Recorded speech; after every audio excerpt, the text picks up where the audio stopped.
Hello and welcome to another edition of the Sacramento Dugout Show. I'm Todd Sullivan. I'm here with my co-host, Donte Morris. I know he looks like Dominic, but it's not. Donte is out of the booth and he's here filling in for Dominic tonight. And we have a very special guest. We have Coach BJ from High Five Sports. Thank you very much for being on the show. Sir.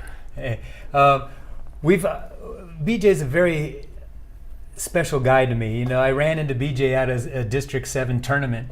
And even though he's not affiliated with any of the kids out there, and I'm definitely deep into the community, especially with the kids, trying to make sure they're active and getting a lot of support.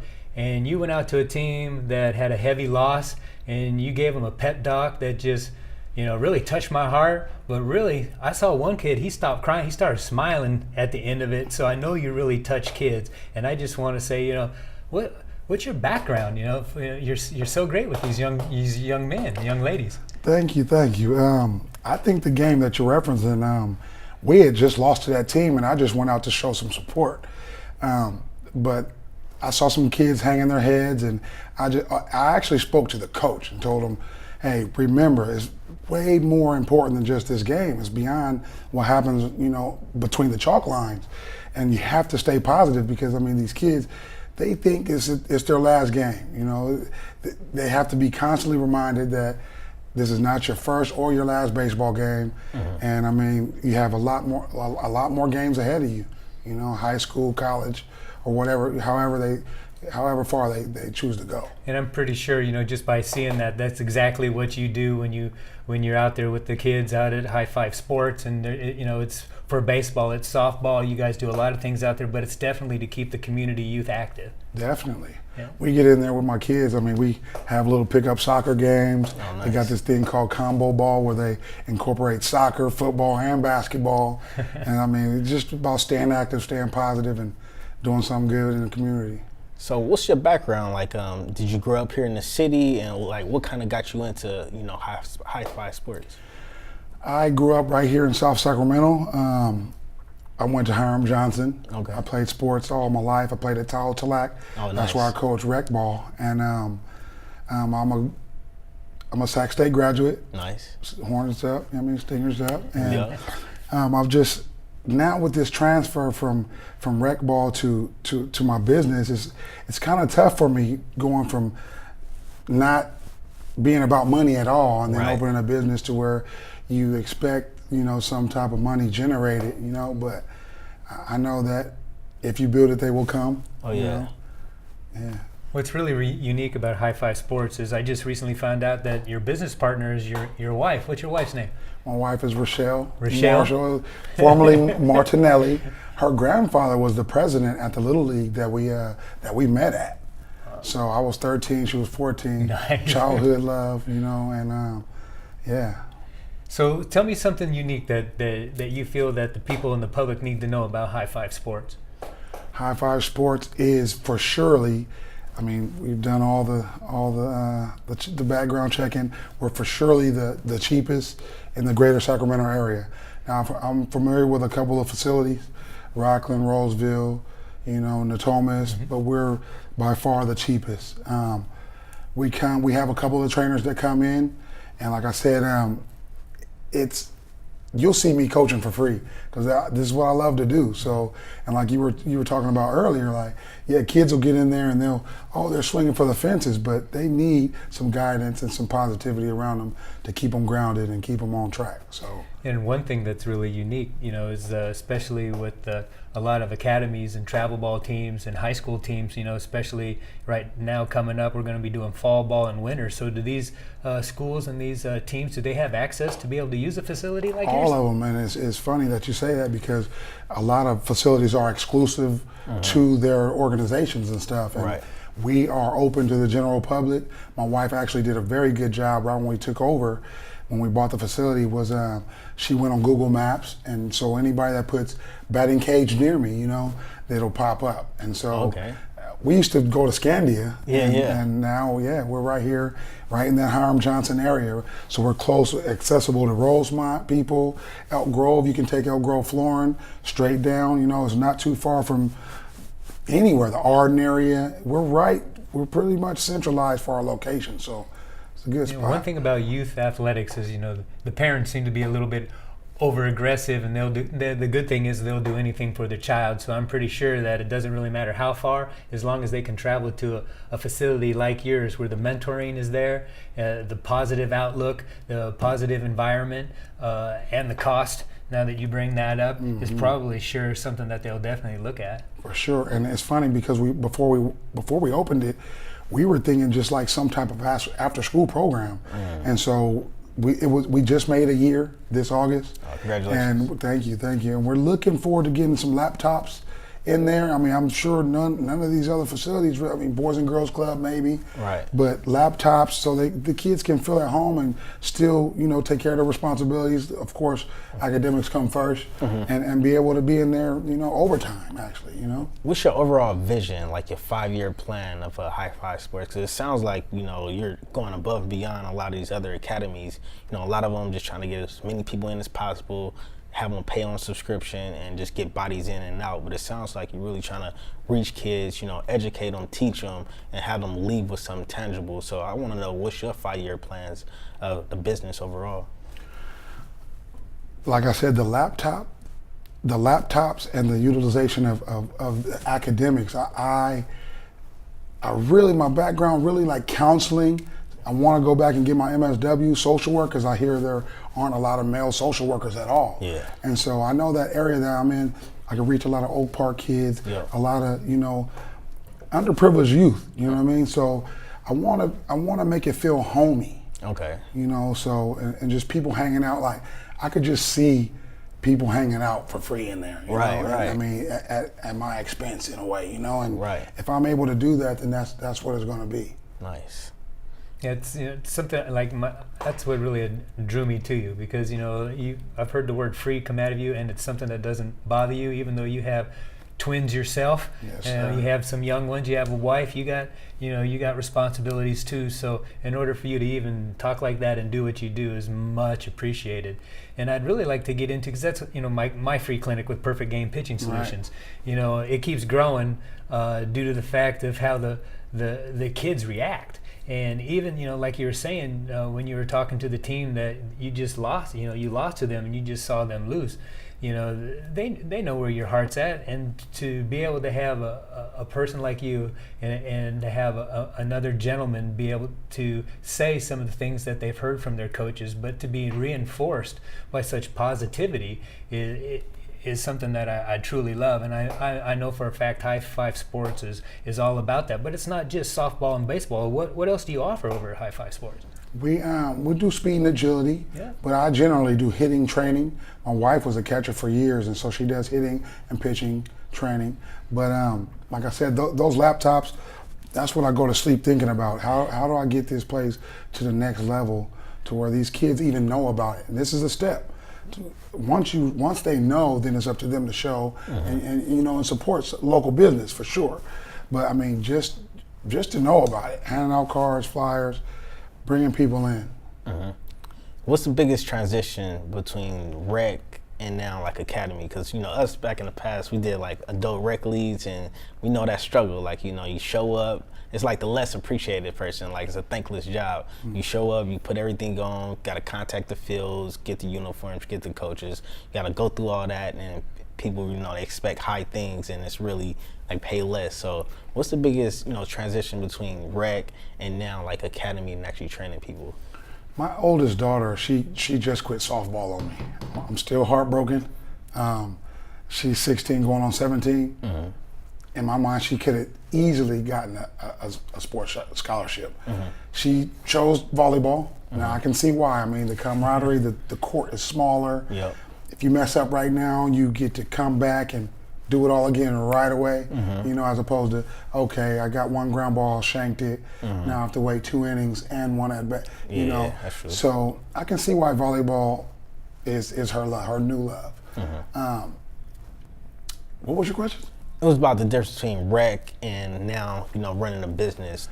So with the money being spent that we put out for volleyball, she, like I said, she's my eldest. So we were allowed to see the difference in the commitment of the parents, for one. I mean, guys, like you said, coming late to the field, Oh, yeah. rec ball, okay. Some guys taking it serious, some guys not. I think when you shovel that money out, it's a different level of commitment, and That's you true. know you want to see where your money's going. That's true. You know, and I see why people want to go. I just had a conversation with a friend today, right before I came, about why people choose those bigger arenas and those bigger facilities and pay more. I was thinking it was because they want to portray something that they weren't. But no, he said, man, these places are grabbing kids and they're recruiting kids. Oh, yeah. That's why you see the Jesuits and the Christian Brothers and these. It's huge and it's growing. And the inner city schools aren't D1 anymore. They're all going on the outskirts. That's true. Folsoms, you know, and I mean Consumnes Oaks and just stuff like. The money's growing, the economy it's parallel with what's going on in the inner cities, and we have to be able to give back so that the underprivileged can prosper. Right. This is phenomenal. And so when we come back, we're going to do what we always have, our hot topic around the corner, and we're going to touch up more about not only the community youth, but we're going to go through, once again, academy, fall, winter ball, and all through the rest of the sports that we deal with here at High Five Sports. We'll be right back after these messages.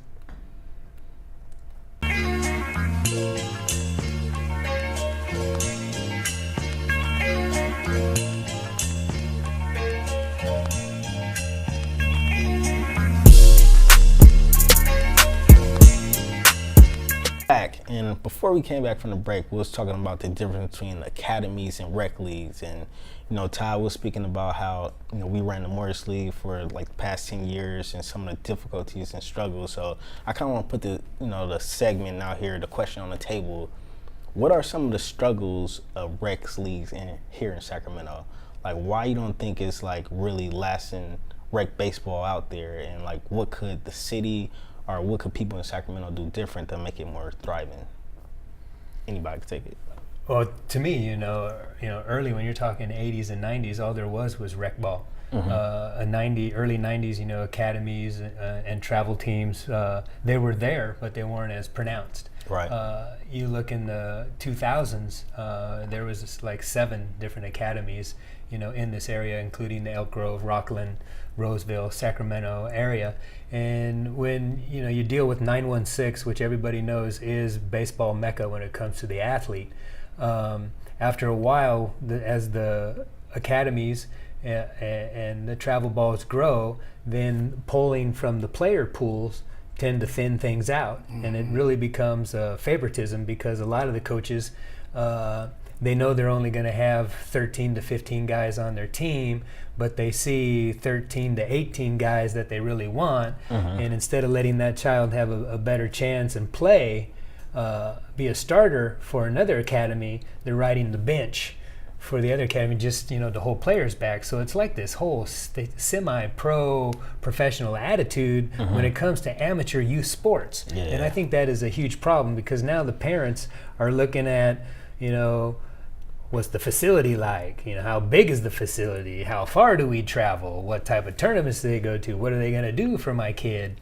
And it shouldn't be about that. It should be about, what does your child get out of that facility? Is your child happy? Is your child smiling? Is your child excited when he leaves? Does your child not want to leave?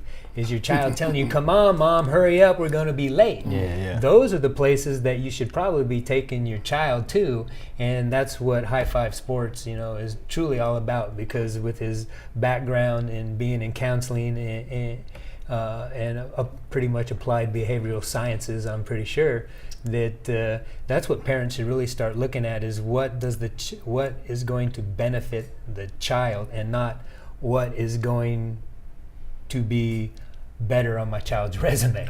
Really quickly, that was part of the talk that I had with the gentleman before I came. They are trying to make the best and get the best for their child, though, when they're paying at whatever expense. I referenced the volleyball season that we traveled: Colorado, Chicago, Utah, Las Vegas. It took a lot out of, and we travel as a family. Right. I have a family of 7. These are my kids. Oh, nice. We have a family, nice. 5 kids, family of 7, and we travel together. Right. I mean, it's a vacation opportunity Right. too. But when we put her at that organization, we were okay with her sitting the bench. We were okay with her getting that training from that organization and that group of coaches, not necessarily for the resume, but to build her up as a player. So, I mean, she ended up playing, she ended up starting, but that sacrifice, that commitment that we made from the beginning was the difference between the rec ball parent, basically. But I'm sure your daughter, she felt a connection with some coach, or maybe just the academy or the team that made her go from sitting the bench to becoming a starter and playing. And that tells me that the academy is, something that really looks out for the kids. They reached out, that your daughter took notice, and that gave her the excitement, and it made her be aggressively active to pursuing that start. So that tells me great academy. That's true. That's true. Yes. One of the things, like, from my experience too, because I came up I'm older now, but so I guess still young, But when I came up, it was that whole academy was like just coming up. Like when we played ball, we played little league, and then when you get like 13, 14, when you start to get high school, then you start playing travel ball. Like the only traveling we did was if you could make the all-star team. Like that was your only opportunity to travel and really go out there. But when I was coming out, a lot of these now established travel ball teams was just getting their start, and it was a big like riff. Some of the best players, will go over to those travel ball teams, and then they'll just play against travel ball, and they'll just travel all the time. My thing as experience from a player sense is I love to just be on the field, Sometimes the academy is good. It's good to get that experience to like sit on the bench, know where you at, know how good you are, know what you got to work up to. But then also at the same time, like me coming up like 9, 10, 11, 12, me being on the field playing almost 300 days out of, 365, I think, that was a good experience as well, just being on that field, playing with other people. Because I think what generates stars is other average players playing. If everybody could get on there and play, if everybody get the opportunity to play, then, you'll see some stars bubbling up to get better. And I think that's how you get better anyway, by just getting on the field, learning the skills, and learning from other players. So I agree, and that goes with what Todd said.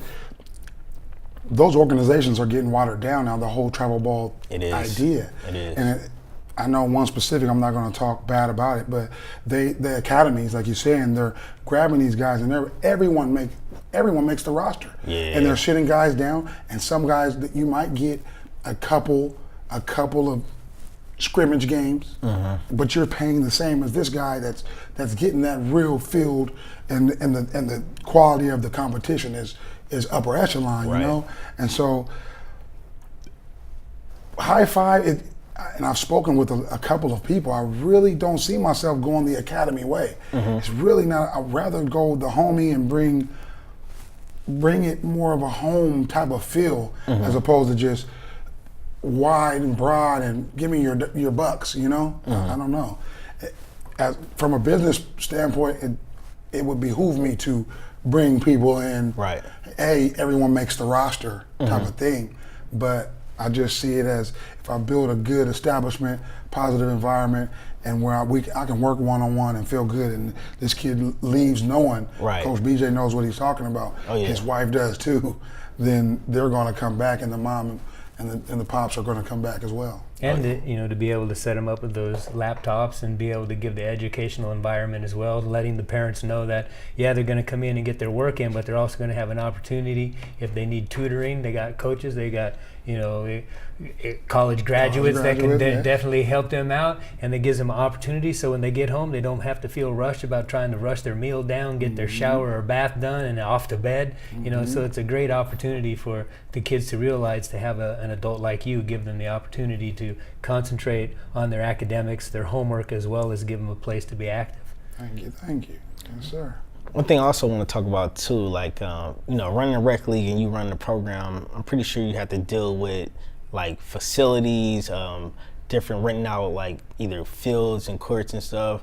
I just kind of want to put this out on the table because one of the frustrations we had back in the day was like we were trying to rent out a field, and then the city, like they'll either rent it out to somebody else, or a high school, they'll promise you a day and rent it out to somebody else.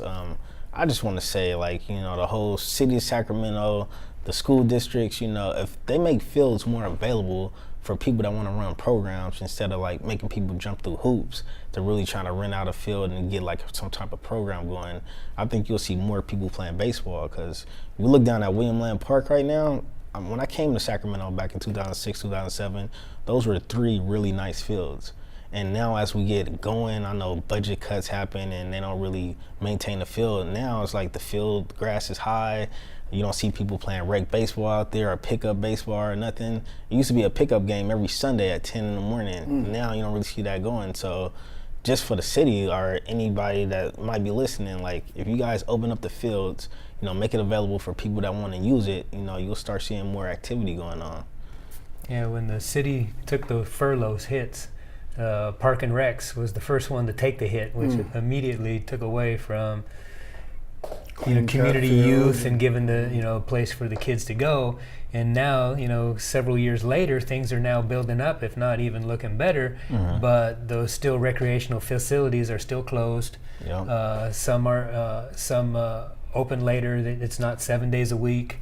The park and rec system is totally took a hit. It's pretty difficult for anybody to try to even get in contact with to use a rec hall. Even. This is the building though for that. Right down the street, right over here. This is the building for that. It is. The complaints, man, down the hall. Oh, no, definitely. I would. No, but this, I've come to this building a couple of times for renting halls and renting the park space. But like you said, I mean, even just the maintenance itself. A little more upkeep would. Green grass is inviting. Right. Brown grass isn't. Right. Dirt.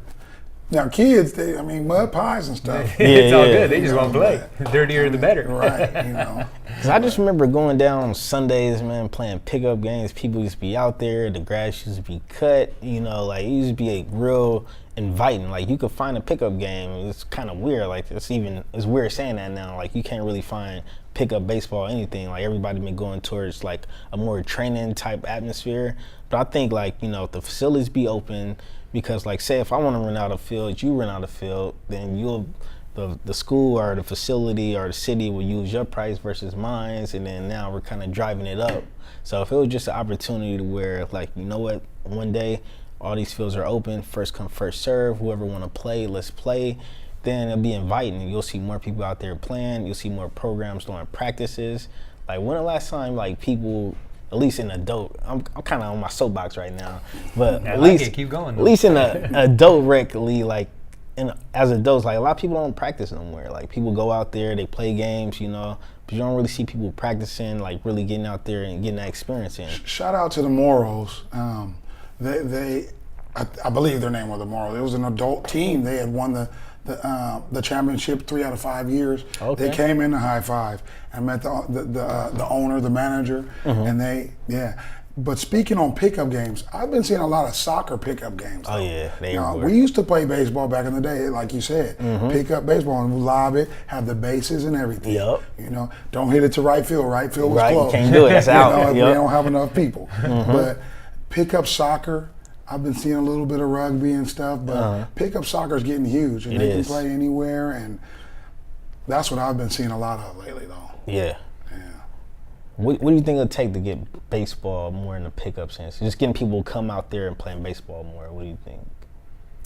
In 2018, 2019. I was about to say something like this too. That last World Series, they showed those spongy balls. They're trying to bring the home runs, and they're trying to bring some liveliness to the game of baseball, though. Well, yeah. And one thing I thought of, and what I've been wanting to try to do and incorporate in Morris League since we're in the rec for a while, and a lot of things go indoors. You were just talking about soccer, but right now they have indoor soccer, and that is becoming extremely popular. And you're thinking, well, let's have indoor baseball. We can't. We got to hit it 325 feet. but I'm telling you, I want to get a professional wiffle ball league going, you know, where you just have a 3 to 5 man team. You know, the parameters, you know, it's not about hitting the home runs, it's about hitting the spots. And I think something like that might even change the fact of making the game more fun, because if you're not having the outdoor facilities in baseball, you know, when even like at Kennedy where I coach, you know, yes, it's a public school, it's an open campus, and when I go out to just check on the field and I see a bunch of college guys out there tearing my dirt up and putting holes in my batter's box, it drives me absolutely crazy, because the amount of time and energy to keep that dirt hard, you know, you don't want the soft powder. And so we try to keep them off the field, but it's a public facility. But you know, you have that everywhere. Any public park, if there's a facility on there, there's always going to be a groundskeeper. And if you don't have a permit and if you haven't paid, you are not going to have access to it. And I think that's where the problem is, because I know I used to be able to walk to Parkway Little League, and I would sit there and just throw the ball up and hit it over the fence, and the next thing you know, I'm playing pickle with somebody. The next thing you know, we have an outfielder, a pitcher, and the hitter. Next thing you know, it's 5-on-5. Next thing you know, you got people sitting in the dugout waiting for their turn, and there's just no opportunities for it to grow like that. But you know, it's a difficult situation for baseball, because the parameters in order to play are technically outside 320, 400, 90 feet. You know? But I have to admit, this has been a phenomenal show. Definitely. And I really appreciate you sitting in for Dominic. It was a joy having you here. Can you tell us apart? The better twin. The better twin. No better, The hair. And BJ, tell us a little, so your website, www.highfivesportsac.com. Look on there and just look over the facility, see if the parameters are big enough for you and your team. The website is really user friendly. There's also a phone number on there, 916-470-7188. My wife answers all the calls. She's pretty good about that. But yeah, I mean, book your time, come in. We're also on Groupon, so your first time in is half price, you know, and we've got from the young to the old, you know, and they come in and have a good time. And you don't have to have a semi-pro team or professional team, high school team, travel team. It can be just a birthday parties. Because let me tell you, batting cages on a birthday party, it's fun. Yeah, we've got a couple of birthday parties in there. Well, BJ, thank you very much for being on the show. Thank you for joining us. This is a great show for Sacramento Dugout. For Donte, I'm Todd. Thank you and good night.